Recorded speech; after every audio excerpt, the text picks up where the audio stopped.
So hello friends, welcome back to another video of GATE lecture series. So आज हम इस video में बात करने जा रहे हैं प्रायोरिटी बेस्ड शेड्यूलिंग की। सो पीछे मेरे पास क्वेश्चन लिखा हुआ है, सो मैं भी आपके सामने ये सॉल्व करने जा रहा हूँ। हमारी ऑपरेटिंग सिस्टम की लेक्चर सीरीज चल रही है जिसमें हम अब प्रोसेस शेड्यूलिंग देख रहे हैं। उसके अंदर हमारे पास ये आता है टॉपिक प्रायोरिटी बेस्ड शेड्यूलिंग। सो इसमें आप समझिए कि क्राइटेरिया हमारे पास क्या है, प्रायोरिटी कहाँ से आएगी, क्वेश्चन में दी जाएगी। और उसमें मोड हम एक बार करेंगे प्रीएम्पशन, नहीं मोड एक बार हम करेंगे नॉन प्रीएम्प्टिव, फिर उसके बाद प्रीएम्प्टिव वाला देखेंगे। पहले नॉन प्रीएम्प्टिव करते हैं। नो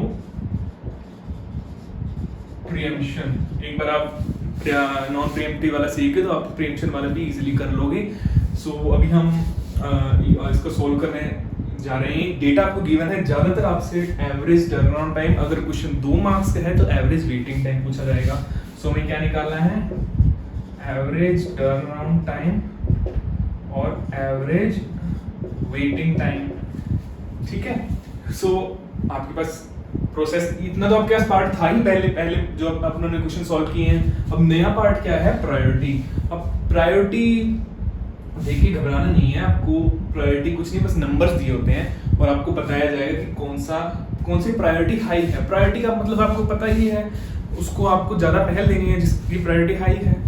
अब हाई आप कैसे डिसाइड करेंगे, ये आपको डिसाइड नहीं करना, ये एग्जामिनर डिसाइड करेगा। क्वेश्चन में आपको दिया रहेगा, जैसे अब मान लीजिए मैं अगर इसको 3 को ज्यादा प्रायोरिटी देना चाहता तो मैं 3 के आगे हाई लिख देता, बट नहीं, क्वेश्चन में 8 को हाई माना गया है। सो 3 हमारे पास लीस्ट प्रायोरिटी हो जाएगी।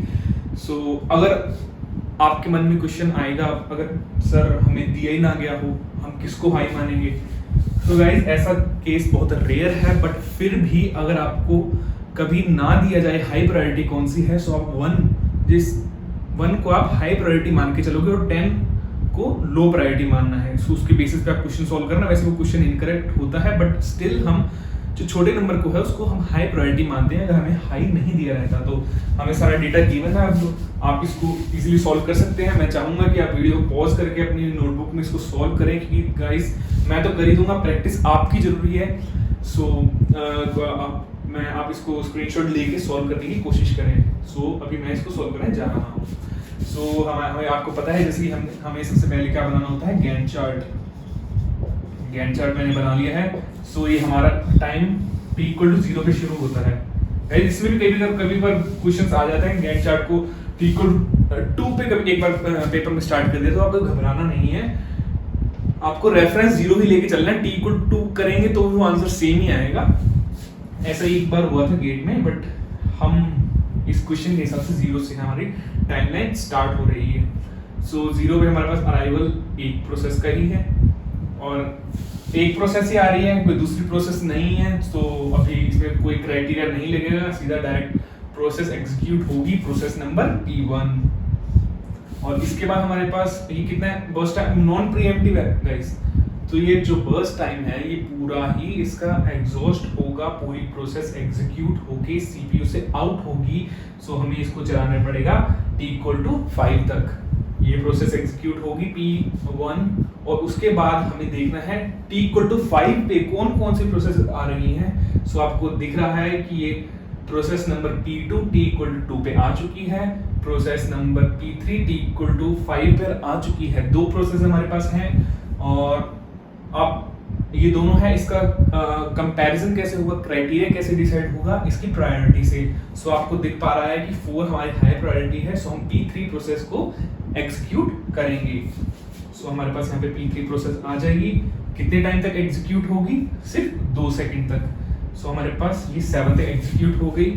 सो हमें इसको 0 मार्क कर देते हैं, इसको भी हम 0 मार्क कर देते हैं, ये एग्जीक्यूट हो चुकी हैं। सो यहाँ पे 7 तक हमारे पास अब ये 1 और 2 प्रोसेस आ चुकी हैं। इनमें से फिर कंपैरिजन होगा, प्रायोरिटी किसकी ज्यादा है, P4 की। इसकी प्रायोरिटी 5 है और इसकी प्रायोरिटी 3 है। सो प्रायोरिटी हाई P4 की है। सो यहाँ पे P4 एग्जीक्यूट होगा। P4 एग्जीक्यूट कितने टाइम तक होगा, 8 सेकंड तक। सो 7 + 8 = 15। सो हमारे पास t = 15 हो गया है। तो 15 सभी प्रोसेस के अराइवल टाइम से ज्यादा है। इसका मतलब जितने भी यहाँ पे आगे प्रोसेसेस लिखी होती वो मतलब आ चुकी हैं। सो हमारे पास अब कौन कौन सी प्रोसेस बची है, P2 बची है और P5 बची है। सो इधर P5 की हाई प्रायोरिटी है, सो ये P5 एग्जीक्यूट होगी कितने टाइम तक, 7 तक। हमारे पास P4 एग्जीक्यूट होगी ना, तो आप इसको 0 मार्क कर लें, आपके लिए इजी रहेगा। क्योंकि कई बार प्रीएम्पशन होता है ना, तो वहाँ पे आपको ऐसे टाइम काटना पड़ता है, सो वहाँ पे इजी रहता है आपको, इसलिए सो यहाँ पे भी विजुलाइज करने के लिए मैं इसको काट कर 0 कर रहा हूँ। सो हमारे पास आगे हमारा P5 है कितने टाइम तक, 7 तक। सो ये हो जाएगा 22। बाद में हमारे पास एक ही प्रोसेस बची है, इसको चला दो P2 को। और देखिए गाइस, P2 की सबसे लीस्ट प्रायोरिटी भी थी, कोइंसिडेंटली ये 12 तक चलेगा। सो ये 0 हो गया, यहाँ पे आ गया 34। सो हमारी सारी प्रोसेसेस एग्जीक्यूट हो चुकी हैं। अब हम इसका कंप्लीशन टाइम लिखेंगे। मैं इधर से लिखता हूँ, आपको पता होगा अगर आपने मेरी प्रीवियस वीडियोस देखी हैं। सो P2 का है 34 एंड P5 का है 22, P4 का है 15, P3 का है 7, P1 का है 5। अब हमें टर्न अराउंड टाइम निकालना है। टर्न अराउंड टाइम क्या होता है, completion time minus arrival time. So हमारे पास completion minus arrival 5, 34 minus 2 equal to 32, 7 minus 5 2, 15 minus 6 9, 22 minus 8 14। So ये हमारे पास टर्न अराउंड टाइम आ गया। वेटिंग टाइम क्या होता है, turn around time minus burst time. Turn around time हमने निकाल लिया है, बर्स्ट टाइम हमारे पास दिया हुआ है। सो इसको हम इससे माइनस करेंगे, 5 को 5 से करना है। ये वाला ये बाद में से प्रीएम्प्टिव में नहीं करना, जो इनिशियल दिया होता है बर्स्ट टाइम उससे माइनस करते हैं। सो यहाँ पे वेटिंग टाइम 0 आ जाएगा। 32 माइनस 12 इक्वल टू 20, 2 माइनस 2 0 और 9 माइनस 8 1 और 7 माइनस 14 7। सो हमारे पास सारी डेटा आ चुका है। अब हमें एवरेज निकालना है। एवरेज के लिए हम इनको सबको ऐड करेंगे और ऐड हम करते हैं इसको 5 2 7 2 9 एंड 9 and 18 और 4 22। तो साथियों 2 कैरी जाएगी, तो यहाँ पे आगे 2 3 5 और ये 6। यहाँ पे कितना हो जाएगा 28। और अब हमें इसका एवरेज निकालना है। 62 डिवाइडेड बाय 62 यहाँ पे है इसका 5 और हमारे पास ये कितना है 28 बाय 5।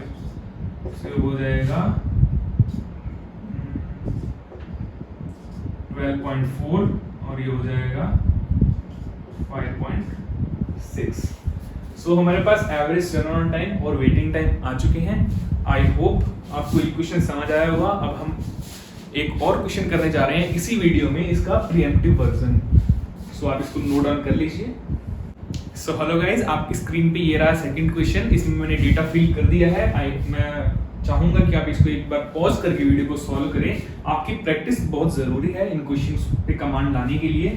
सो मैं अभी इसको सॉल्व करता हूँ। सो हम इसको स्टार्ट करते हैं सॉल्व करना।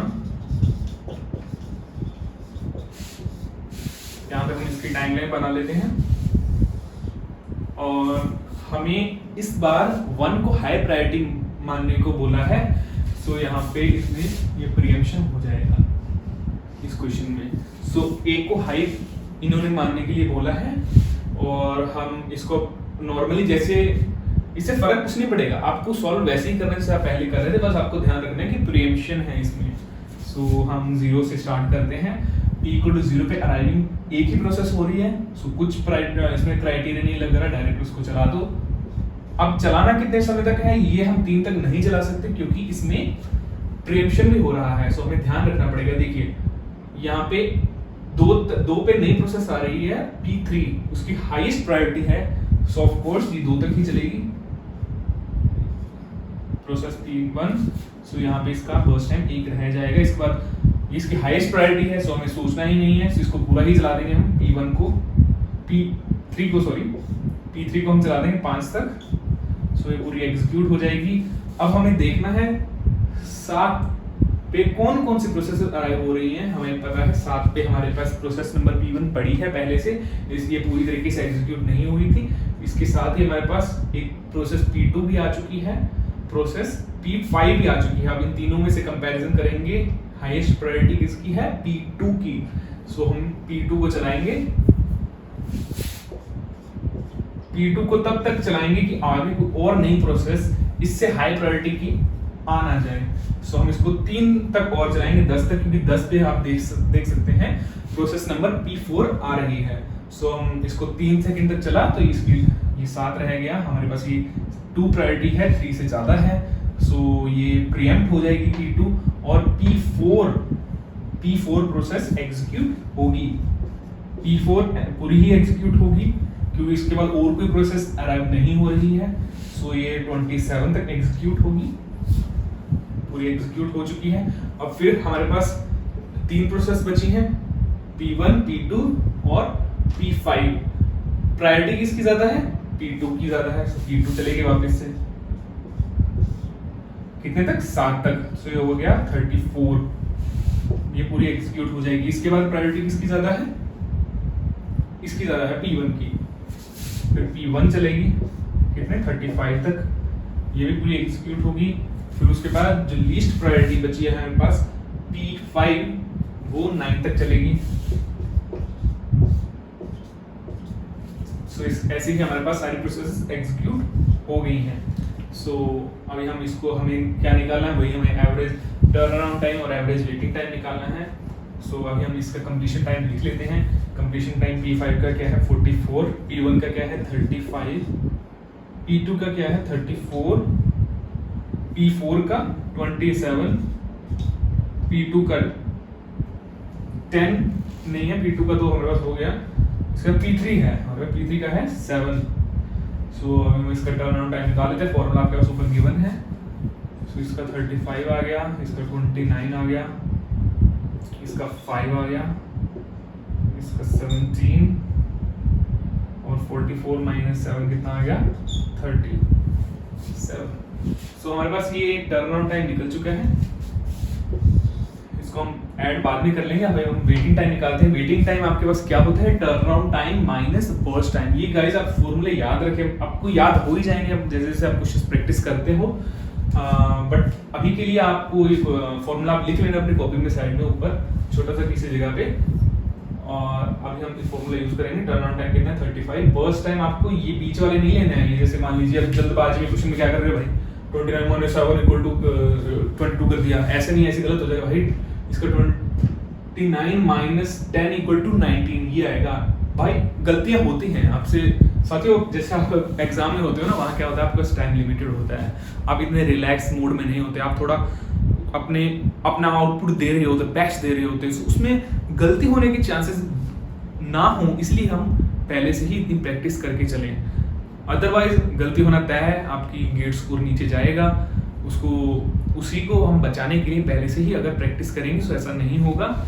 और इतने ज़्यादा कुछ है भी नहीं, बस कैलकुलेशन क्या होता है, प्रेशर में ज़्यादा आकर गलती कर देते हैं अनजाने में। बट आपको ध्यान रखना है कि जब आप माइनस करें तो आप इससे ही माइनस करें, इधर वाले से, क्योंकि तो आप ध्यान रखना बात का। और यहाँ पे देखिए 29 - 10 = 19 आ जाएगा, -5 0, 70 - 70 0, ये 9 था ना, 9 को काट के 0 हुआ था, उसको आ जाएगा 28। तो हमारे पास ये आ गया, इसको ऐड करना है। हाँ सच मैं आपको बता रहा था, इतनी बड़ी वैल्यू आ जाती है गाइस एग्जाम में, वहाँ पे आपको प्रोसेसेस 4 तक मिलती हैं, पर हम 5 प्रोसेस पे प्रैक्टिस कर रहे हैं आपकी अच्छी अंडरस्टैंडिंग के लिए। वैसे ज़्यादातर गेट में आपको 4 तक देते हैं अगर 2 मार्क्स का क्वेश्चन है, अगर उससे 4 से कम तो मुझे नहीं लगता देते हैं। अगर 1 मार्क का क्वेश्चन है शायद आ सकती है उसमें, तो उसमें आप 1 मार्क पता क्या होगा, आपको डायरेक्ट पूछ लेंगे किसी प्रोसेस का टर्न अराउंड टाइम। अगर 2 मार्क्स का क्वेश्चन है तो आपको एवरेज पूछेंगे, average waiting time, average turn around time, इस तरीके से क्वेश्चन फ्रेम होते हैं। सो अभी हम इसको जोड़ लेते हैं, 5 - 5 = 10, 9 - 19, 7 - 7 = 14 और ये हो गया 33। 3 यहाँ आया, कैरी यानी कैरी लिखूंगा यार, गलत नोट कर लोगे। 3 - 2 = 5, 3 - 2 = 5 और ऊपर हमारे पास 3 था, हो गया 8, 8 - 3 = 11 और 1 12। 123 आ गया और इसमें हमारे पास आएगा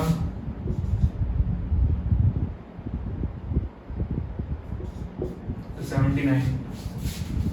आपके पास वैल्यूज हैं, आप आराम से निकाल सकते हो। टर्न ऑन टाइम 123/5,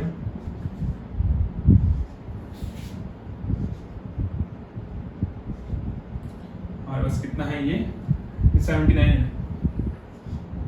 79 है हमारे पास एवरेज वेटिंग टाइम 79/5।